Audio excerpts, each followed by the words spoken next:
Hello viewers, मैं Manju Sharma divine light four angel 1111 में आप सभी लोगों का स्वागत करती हूँ। साथियों, कैसे हैं आप सब लोग? गुड मॉर्निंग, राम राम, राधे राधे, अस्सलाम वालेकुम। जिनकी शादी की सालगिरह उन्हें शादी की सालगिरह मुबारक हो, और जिनका जन्मदिन है उन्हें जन्मदिन मुबारक हो। साथियों, पता तो है ही आपको, आजकल गुप्त नवरात्र चल रहे हैं और साथ ही में आधा आषाढ़ खत्म हो चुका है और सावन का पक्ष चालू हो चुका है। तो साथियों, आज हम करने वाले हैं रीडिंग कि बाकी क्या बचा। बाकी क्या बचा। जब आप ज़्यादा खुश होते हैं या ज़्यादा दुखी होते हैं तो आप यही कहते हैं कि बाकी क्या बचा। ये कलेक्टिव रीडिंग है उन लोगों के लिए जो हर टाइम परेशान रहते हैं, जो अपने सवालों का जवाब खोजते हैं, या वो लोग जो कि स्पिरिचुअल यात्रा पे या दातम की यात्रा पे हैं, और साथ ही में जिनको आदत रहती है कुछ नया जानने की, अपने बारे में, अपनी सोल के बारे में, अपने घर के बारे में, अपने परिवार के बारे में, और अपनी जर्नी के बारे में, अपने जीवन यात्रा के बारे में, भगवान के बारे में, अवतारों के बारे में। ये उन्हीं के लिए है ये रीडिंग। आम आदमियों के लिए ये रीडिंग नहीं है, खास लोगों के लिए। आम आदमी जो कि खाए पिए सो गए, उनके लिए ये रीडिंग नहीं है। हाँ, अगर ये पहुंचती है आप तक तो आप सोचने के लिए मजबूर हो जाएंगे, क्योंकि आज नहीं तो कल आपको इस विषय के ऊपर सोचना ही पड़ेगा। तो इसमें से मैं 12 कार्ड निकालने वाली हूँ।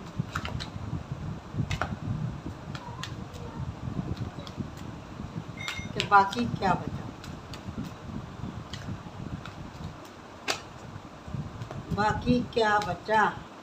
सुख देख लिया, दुख देख लिया, घाटा देख लिया, अपने किसी प्यारे का दुख देख लिया, तो बाकी क्या बचा। चलिए, जुड़ जाइए, आ जाइए इस रीडिंग पे जो आपको एक स्टेप ऊपर लेके जाने वाली है। जो लोग सच में ये जानना चाहते हैं। मैं इतना धीरे धीरे क्यों बोल रही हूँ, ताकि आप लोगों को समझ में आ जाए। एक बार और सफल करती हूँ। कह रहा बाकी क्या बचा। आ गया यहाँ पर। सही में ही कोई ये जानना चाहता है बाकी क्या बचा। मेरी रीडिंग में क्यों लेट हुआ? क्योंकि हमारे एक नेबर हैं, परसों उनकी डेथ हो गई थी, तो माहौल बहुत ही ज़्यादा सीरियस हो गया था।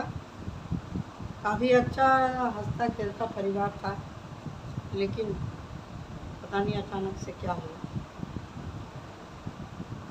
हमारे भी उनसे अच्छे संबंध थे विचारों से। उनकी किराने की दुकान है, हम लोग जाते थे सामान वगैरह लेने के लिए। अच्छे उनकी वाइफ मेरी बहुत अच्छी फ्रेंड है, मेरी गुरु बहन भी है। उनके ऊपर ये जो अकस्मात ऐसा समय आया, किसी को भी उम्मीद नहीं थी, लेकिन मौत सबसे बड़ा सच है। साथियों, परमात्मा से और आपसे यही दुआ है, आप सब लोग मिलकर प्रार्थना करें कि उनकी आत्मा को शांति मिले, उनको, उनके परिवार को ये दुख सहने की हिम्मत हो। तो हम रीडिंग शुरू करते हैं अपनी, के आगे क्या बाकी जी।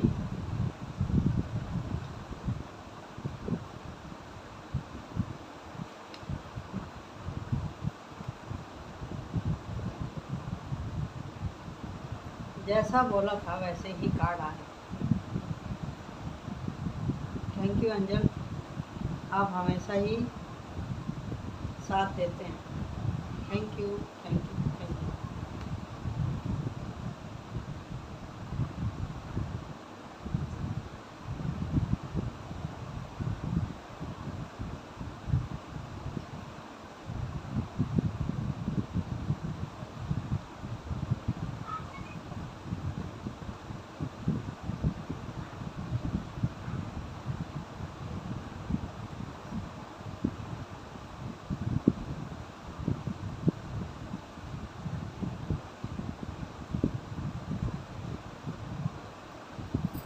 जिस तरह से मैंने बोला था कि मैं 12 कार्ड लूँगी, एक कार्ड मैंने और निकाला है, ये रहा।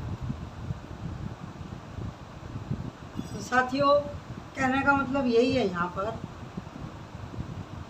कि हमें कोई हक नहीं है इस यूनिवर्स से शिकायत करने का, कंप्लेंट करने का, हम कोई हक नहीं, क्योंकि हमारे साथ जो भी हो रहा है सब हमारे कर्मों के हिसाब से ही हो रहा है। कहने का मतलब हम जितना एफर्ट लगाना चाहिए उतना एफर्ट नहीं लगाते, क्योंकि हम अपनी पहचान नहीं कर पाते हैं, अपनी पावर का हमको अंदाज़ा नहीं है। इसके लिए ही हम लोग धक्के खाते हैं, तरह तरह की योनियों में, तरह तरह के क्वेश्चन में, तरह तरह की परेशानियों में। हमारी आत्मा जो कि पवित्र है, परमात्मा ने जो हमको यहाँ पर धरती पर भेजा है, प्रेम प्यार फैलाने के लिए भेजा है। हमको प्रेम प्यार फैलाने के लिए भेजा है, सीखने के लिए भेजा है, प्रकृति में जो भी चीज़ है उसको जानने समझने के लिए भेजा है हमको भगवान ने। और हम खुद ही अपने जीवन के विधाता हैं, हम कुछ भी मैनिफेस्ट कर सकते हैं। हमारे जीवन की यात्रा हुई है हमको इस चेतना के साथ में कि हम उठें और जागें, रक्षा करें अपनी यूनिवर्स की, अपने से जुड़ी हुई हर चीज़ की, ताकि हमारी सारी विश फुलफिल हो सके। लेकिन हम करते क्या हैं? सॉरी लेकिन हम पड़े रहते हैं, थोड़ा सा काम कर लिया फिर देख लिया, अरे कितना काम करना पड़ेगा मुझे, कितना और साइन करूं। और इसी आदत की वजह से लोग बाग हमको पुश करते हैं, हमारी लापरवाही की वजह से। जब आप ध्यान समय पे आपने पढ़ाई नहीं करी, आपने समय पे माँ बापों को कहानी मांगी, आपने समय पे गुरु नहीं बनाया, आपने समय पे समय की वैल्यू नहीं करी, इधर उधर की बातों में आप फंसे रहे, कल कर लेंगे कल कर लेंगे, जो लोग कल के ऊपर छोड़ते रहते हैं, कल पढ़ाई हो जाएगी, कल हम एग्ज़ाम की तैयारी कर लेंगे, कल हम अपने काम के इंटरव्यू की तैयारी कर लेंगे, अरे भैया मैं कल पैसे दे दूँगा, या मेरा काम तुम कर लो ना, जाने दो ना, तबीयत ठीक नहीं है। जिनके पास में केवल और केवल बहाने होते हैं, जो ये कहते हैं कि मेरी तो कुछ समझ में ही नहीं आता, मेरे को कुछ समझ में नहीं आता, उन्हीं के साथ में इस तरह से होता है। उनको फिर प्रकृति इस तरह से समझाती है। जिनको कहा जाता है बेकार के प्यार मोहब्बत के चक्कर में मत पड़ो, बेकार की गलत सोबत में मत बैठो, फिर उनको इस तरह से धक्का देने वाले लोग मिलते हैं, सबक सिखाने वाले लोग मिलते हैं, उन्हें धोखे मिलते हैं, और साथ ही उन लोगों को अच्छे से समझाने वाले मिलते हैं, उनका घमंड चूर चूर करने वाले मिलते हैं। फिर असफलता मिलती है उनको अपने हर काम में, और फिर उनके पास केवल और केवल मुंह छिपा के रोने के सिवा और कुछ चारा नहीं हो। इसको दूसरी तरह से देखते हैं हम, जब आप ठीक समय पे परिश्रम नहीं करेंगे, समझेंगे नहीं, समय के साथ नहीं चलेंगे, तो आप पीछे रह जाएंगे। सभी जानते हैं इस बात को, सभी जानते हैं, लेकिन करते वही हैं। कोई बोलेगा कि भैया मैं कब तक मजदूरी करूं। मैंने पहले भी एक वीडियो बनाया था कि हर सोल अपना लेसन सीखने के लिए आती है। ठीक है, आप इस जन्म में आने से पहले काफ़ी पैसे वाले थे, पावर वाले थे, एक्शन लेने वाले थे, खुशहाल थे, पैसा था, मौज मस्ती थी, सब कुछ सुविधा थी, देश विदेश आप घूमते थे, हर तरह का आपके पास आनंद था, लेकिन आपने उसको व्यर्थ ही गंवाया। आपने कभी दान नहीं करा, आपने कभी पुण्य नहीं किया, आपने कभी किसी की मदद नहीं करी, आपने पैसे को पानी के जैसे बहाया, हद से ज़्यादा घूमने फिरने में या हद से ज़्यादा तफरीबाजी में आपने समय और पैसा गंवाया। इसी के लिए आपको इस जन्म में पैसे की तंगी है। जिसका लिया उसको पैसा नहीं दिया। वादे, इतना पैसे का दोष नहीं है जितना कि वादा ना निभाने का दोष लगता है, पाप लगता है। आपने किसी को दिया हुआ वादा आपने पूरा नहीं किया तो भी पैसे की तकलीफ आती है जीवन में। फिर आपको आपकी सारी मनी ब्लॉकेज शुरू हो जाती है और आप सिर पकड़ के रोते हैं। फिर आपके पास में कोई सुविधा नहीं आएगी। इसी के लिए इस जन्म में आपको कोई सुविधा नहीं मिली है। जो लोग बोलते हैं कि जी हमें तो हमारे जीवन में प्यार नहीं है। हमारे एक सब्सक्राइबर हैं, उन्होंने पहले तो बोला कि भी मेरा काम नहीं बन रहा है, मैंने उनकी रीडिंग करी, फिर उसके बाद में मैंने 1-2 बार और भी करी, लेकिन हमेशा उनका अंक ज्योतिष के हिसाब से 8 ही नंबर निकल के आ रहा था और उनका नाम का भी पहला अक्षर एन था। हिंदू शास्त्र के हिसाब से भी और कुरान के हिसाब से भी जिन लोगों का नाम का अक्षर 9 एन होता है उनके जीवन में स्ट्रगल बहुत ज़्यादा होता है। मानो चाहे ना मानो, हम तो मानते हैं। तो ये चैलेंज वो खुद से लेकर के आए हैं, लेकिन फिर भी दातार ने उनके सर पे चाहे छोटी दी या बड़ी दी, एक छत दी, माँ बाप दिए और प्यार करने वाला परिवार भी दिया। रोज़ रात को खा के सोते हैं, सुबह तो सभी का पेट खाली होता है। इसके बावजूद भी वो परमात्मा का शुक्र करने के लिए तैयार नहीं है। ये नहीं सोचते हैं कि हमने मान लीजिए अगले जन्म में जो हमारा जन्म गुजर चुका है उसमें हमने कुछ अच्छाई नहीं करी, कुछ थोड़ी बहुत जो भी अच्छाई करी थी उसके बावजूद भी अगर हमको आज ये मनुष्य जन्म मिला है तो इसमें भी हम भगवान का नाशुक्री करते रहेंगे तो फिर इसके बाद क्या? फिर बाकी बचा क्या? कुछ नहीं बचा। आते रहो भुगतते रहो, आते रहो भुगतते रहो, यही रह गया। जो आप चाहते हैं कि भी आपको कुछ सीखना है, कुछ समझना है, भगवान को, अपने अल्लाह को, अपने वाहिगुरु को, अपने जिस भी धर्म से आप जुड़े हुए हैं, अगर आप परमात्मा के आगे शुक्रिया नहीं करते हैं तो उसको बहुत बुरा लगता है। आपका शरीर ठीक है, आपका परिवार ठीक है, आपके बच्चे आपकी आँख के सामने हैं, इस पे भी तो आपको शुक्रिया करना चाहिए। आपके हाथ पैर बराबर चल रहे हैं, आप आंखों से देख पा रहे हैं, दिमाग से समझ पा रहे हैं, तो ये बात क्यों नहीं समझते कि ठीक है आपके पास में बैंक बैलेंस नहीं है, आपके पास में इतनी औरों की अपेक्षा नहीं है प्रचुर मात्रा में। प्रचुर मात्रा का मतलब क्या कि आपके पास में लुटाने के लिए नहीं है, ऐब करने के लिए नहीं है, तो आपको तकलीफ़ होती है। आप क्यों अपने आप को दूसरे लोगों से कंपेयर करते हैं, कंपटीशन करते हैं आप? क्या उसके पास में तो 18 जोड़ी कपड़े हैं, वो तो इतना लुटाता है, वो अय्याशी करता है, वो पीता है, वो खाता है।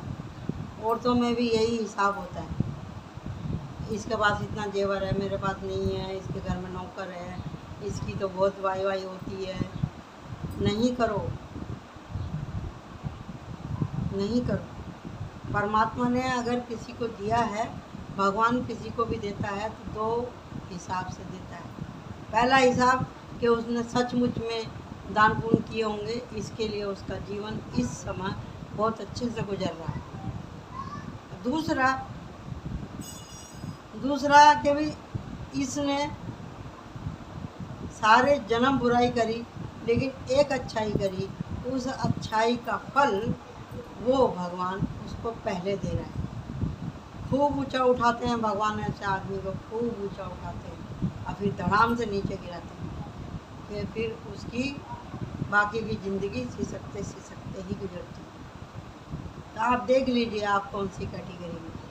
अगर आपको ये लगता है कि भाई बाकी बचा क्या, ये लोग तो इतना पाप करते हैं फिर भी मेरे से ज़्यादा सुखी हैं, उनको देखना छोड़ो, उन लोगों को देखना आप छोड़ो। आप केवल और केवल अपने बारे में सोचिए कि मैं क्या कर रहा हूँ। अगर मुझे सुख सुविधा चाहिए, मेरे को उसी में ही रहना है खुश।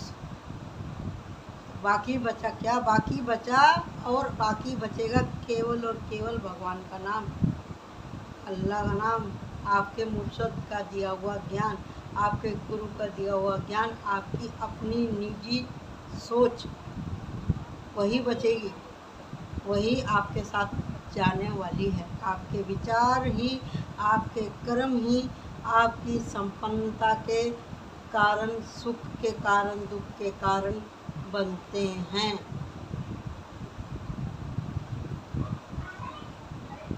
दूसरों के मामले में इंटरेस्ट लेना बंद करें, अपने जीवन के बारे में सोचें, अपने बारे में सोचें कि मैं, जो मेरी आज सांस चल रही है, मैं अपने इस समय को कितना कैश कर सकता हूँ, कितना मैं समझ सकता हूँ, मुझे क्या करना चाहिए, किस तरह से मुझे अपना टाइम टेबल सेट करना है, समय से उठना है, समय पे अपना काम करना है, काम से दिल नहीं चुराना, मेहनत मजदूरी से दिल नहीं चुराना। ऐसे लोगों से सोबत नहीं रखनी है जो कि पीठ पीछे आपकी पीठ में छुरा घोंपते हैं। ना उधार दीजिए ना उधार लीजिए, आदत ही ना लगाएं, मन को इतना ना बढ़ाएं कि बाद में रोना पड़े। तो बाकी क्या बचा? बाकी यही बचा कि भाई आपको खुद को ही सुधारना है, खुद के ऊपर ही काम करने के लिए आप यहाँ आए हैं, दूसरे की टांग खींचने के लिए नहीं आए। जब आप लोगों से कम बोलना शुरू कर देंगे, लोगों के मामले में टांग अड़ाना बंद कर देंगे, तो आप देखिए लोग वाग अपने आप ही आपको तकलीफ़ देना बंद कर देंगे। आपको कोई ज़रूरत नहीं है किसी के बारे में टीका टिप्पणी करने की। सुखी रहना चाहते हो तो दूसरों के मामले में बोलना बंद कर दीजिए, चाहे वो सुखी हैं तो दुखी हैं तो। आपकी सफलता की कुंजी आप ही के पास है। आप सारा टूल लगाइए अपने नसीब को बनाने के लिए। परमात्मा ने आपको मौका दिया है, ये देख रहे हैं ना, ये कार्ड है ना, ये रखे सो मान, आपको परमात्मा ने मौका दिया है एक और। आप 20 साल के हैं तो भी आपके पास में अभी 30 साल बाकी हैं, क्योंकि आज के मनुष्य की जीवन यात्रा केवल 50 साल की। अगर आप 40 साल के भी हो गए तो भी आपके पास में 10 साल बचे होंगे। अगर आप 50 साल के भी हो गए तो भी 50 दिन आपके पास हैं। झोंक दो अपने आप को परमात्मा के चरणों में, उस अल्लाह के चरणों में, बख्शवा लो अपने गुनाह, बख्शवा लो खुद को उस भगवान के चरणों में, अपने आप को समर्पित कर लो।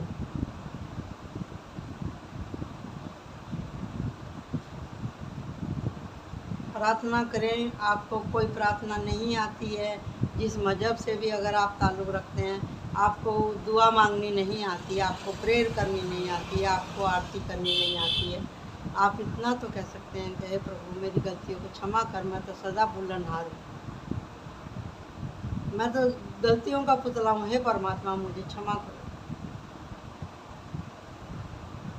हे ईश्वर मुझे क्षमा करो, अपनी शरण में ले लो, मुझे इतनी बुद्धि दो, इतनी तौफीक दो, इतना मेरे को सब्र दो कि मैं खुद को संभाल पाऊँ और इस माया से मैं खुद को बचा पाऊँ। मुझे सामर्थ्य दो भगवान, जो मुझ पे मुश्किल आ रही है उसका मैं अच्छे से सामना कर सकूं और मेरा मन बहके ना। हे प्रभु मैं आपसे प्यार करता हूँ, मुझे आप बख्श लीजिए, आप मुझे क्षमा कर दीजिए। हे दातार तू तो 70 माओं से ज़्यादा प्यार करने वाला है, मुझे क्षमा कर, मुझे अपने चरणों में जगह दे। होलोपोनो की भी आप प्रार्थना बोल सकते हैं, वो भी इसी तरह से की जाती है। सबसे पहले आप आई एम सॉरी बोलिए, याद कीजिए उन लोगों को जिनका आपने दिल दुखाया है, सबको आई एम सॉरी बोलो इमेजिन करके। फिर आप बोलिए फॉरगिव मी, आप मुझे बख्श दो, आप मेरे को क्षमा कर दें, मैं आपसे दिल से क्षमा मांग रहा हूँ, आप भी मुझे दिल से क्षमा कर दें। फिर आप उन सब से बोलिए कि मैं आपसे प्यार करता हूँ। उसके बाद में आप बोलिए I am sorry, please forgive me, thank you, और बाद में बोलिए लव यू।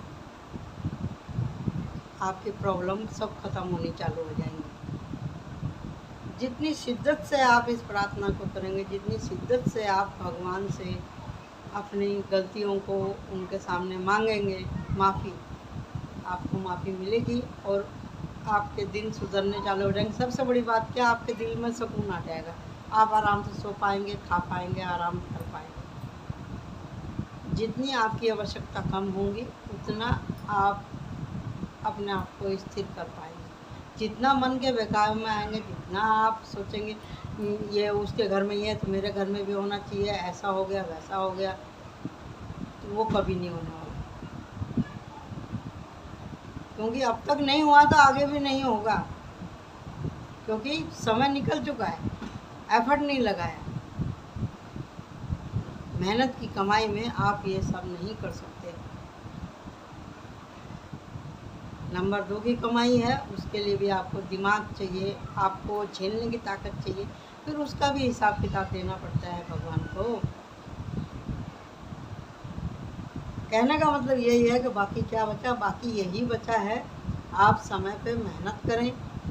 जो यंग लोग देख रहे हैं वो इस बात को समझ जाएं, जो 30, 35, 32 साल के ऊपर के बच्चे हैं, औरतें हैं, वो देख रही हैं, वो भी समझ लें।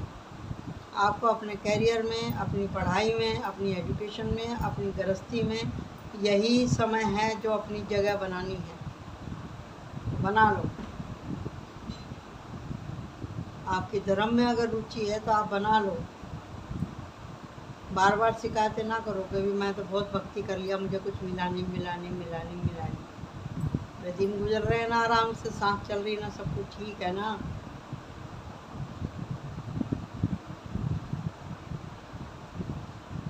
सबकी लॉटरियाँ नहीं निकलती हैं, मिलेगा उतना ही जितना हम करके आए हैं, उतना ही मिलेगा और उतने में ही खुश रहना है। और चाहिए आपको तो आपको मेहनत करनी पड़ेगी। 12 घंटे का दिन होता है और 12 घंटे की रात होती है। अगर आपको एफर्ट लगाना है तो आप एफर्ट लगाइए, करिए आप 22 घंटा ड्यूटी, 2 घंटा सोइए, मिलेगा, आपको भी फल मिलेगा। लेकिन जो सोचा है कि भाई मैं 24 के 24 घंटे सोऊं, आराम करूं, उसको कुछ मिलने वाला नहीं। आप चाहते हैं कि आपको प्यार मिले, आपके घर परिवार में हर तरह की सुख संपत्ति आए, तो आपको मेहनत करनी ही पड़ेगी। ऐसे लोगों से बचना पड़ेगा जो लोग आपकी हिम्मत तोड़ते हैं, क्योंकि आपने भी किसी न किसी का कुछ किया होगा, इसके लिए आपको ऐसे लोग बुली करने वाले मिल रहे हैं।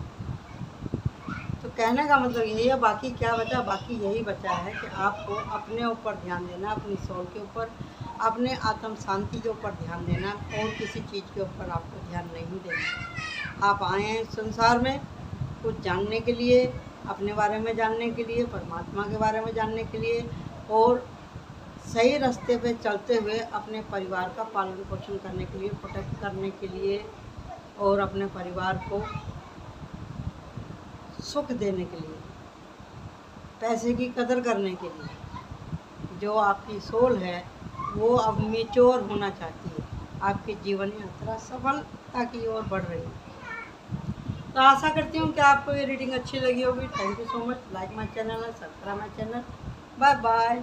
बाकी क्या बचा, बाकी यही बचा है कि हम सब लोग जुड़े रहें, सही रास्ते पर चलें, और परमात्मा है और परमात्मा ही रहेगा, उसी से ही आप मांगिए, वही देने वाला है।